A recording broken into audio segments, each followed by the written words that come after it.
बाजारामध्ये साखरेचे भाव वाढत चाललेले आहेत. आज साधारणपणे किरकोळ बाजारामध्ये 51 ते 52 रुपये किलोनं साखर विकली जाते आणि 47 ते 48 रुपये किलो प्रमाणे साखर कारखान्यांचे टेंडर व्हायला लागलेले आहेत. जरी साखर कारखान्यांच्याकडे साखर शिल्लक थोडी असली तरी सुद्धा या वाढलेल्या साखरेच्या दराचा फायदा ऊस उत्पादक शेतकऱ्यांना दराच्या स्वरूपामध्ये मिळाला पाहिजे आणि म्हणून त्याने साखर कारखान्यांनी नवीन सीझन सुरू होण्यापूर्वी किमान प्रति टन 300 रुपये ऊस उत्पादक शेतकऱ्यांना दिले पाहिजेत आणि त्या संदर्भातल्या सूचना साखर कारखान्यांना द्याव्यात अशी आजच्या बैठकीमध्ये साखर आयुक्तांना विनंती केली. त्याचबरोबर नवा सीझन तोंडावर आला तरी सुद्धा अजूनही अनेक शेतकऱ्यांची FRP थकीत आहे. आकडा 265 कोटी रुपयाचा दिसत असला तरी हा त्याच्याहून जास्त आहे, कारण साखर कारखान्यांनी आकडेवारी लपवलेली आहे. त्याची सखोल चौकशी झाली पाहिजे, कारण सातारा असेल,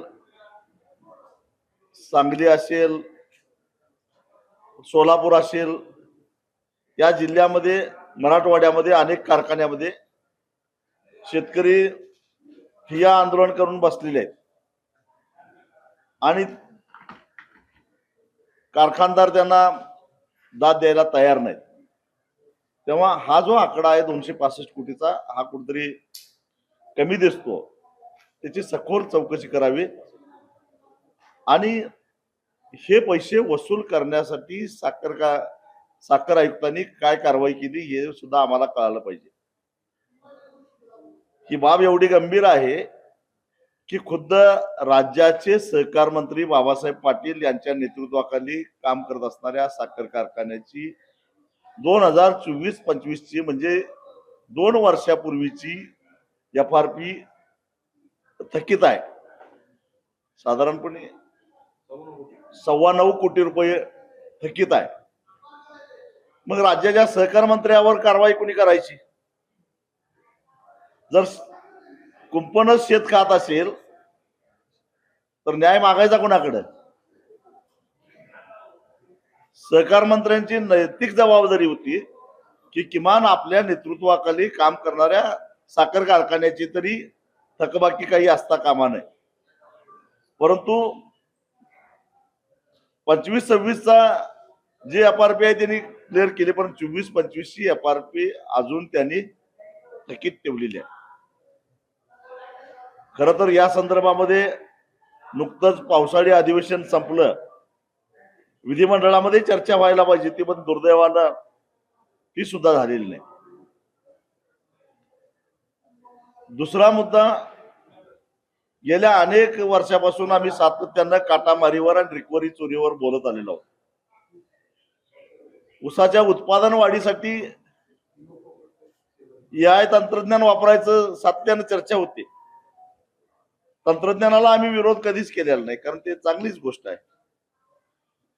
जिथं मानवी चुका होतात किंवा जाणीवपूर्वक भ्रष्टाचार होतो तिथं किमान तांत्रिक बाबीचा उपयोग केला तर भ्रष्टाचारावर आळा तरी बसेल.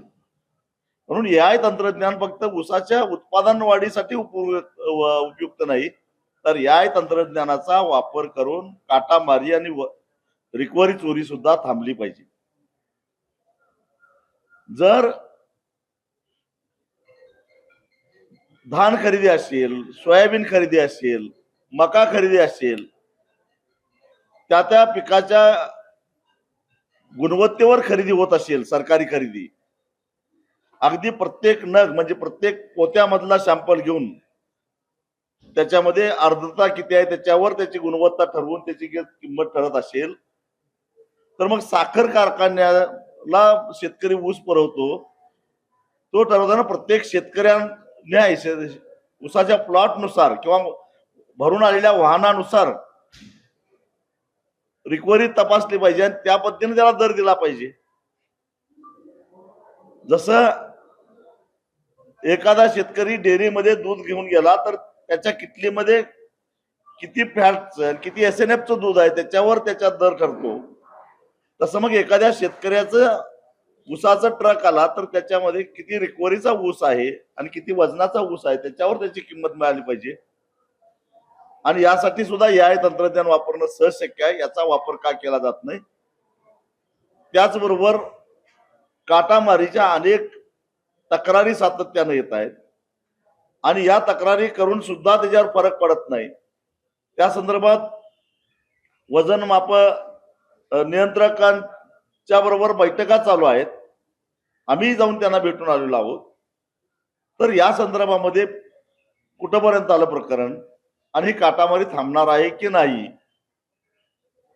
साखर आयुक्तांनी सांगितलं की येत्या आठवड्याभरामध्ये वजन मापन नियंत्रण विभाग आणि साखर आयुक्त कार्यालय यांची एक संयुक्त बैठक होणार आहे आणि त्या बैठकीनंतर पुढील निर्णय आम्ही लवकरच घेऊ.